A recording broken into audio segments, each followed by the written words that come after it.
ప్రియులారా గుర్తించండి, 7 మాటలు, 7 విషయాలు మనం చూస్తున్నాం. మొదటి మాటలో క్షమాపణ. ఈరోజు నీకు క్షమాపణ, ఎవరిని క్షమించలేకపోతున్నావో వారిని నువ్వు క్షమించగలగాలి. రెండవ మాటలో మనం చూస్తున్నాము రక్షణ. అవును, ఒక పాపి ప్రార్థించినప్పుడు ప్రభువు వారిని రక్షించాడు.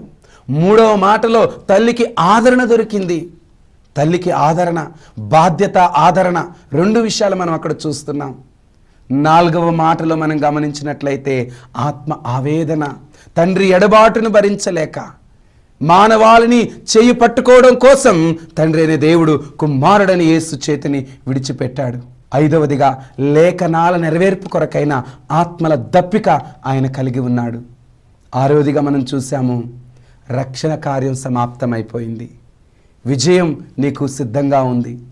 7వదిగా చూసాం ప్రియులారా, ఈ మానవ జీవితంలో మనం కూడా చేయవలసింది మన ఆత్మను తండ్రి చేతుల్లో పెట్టాలి.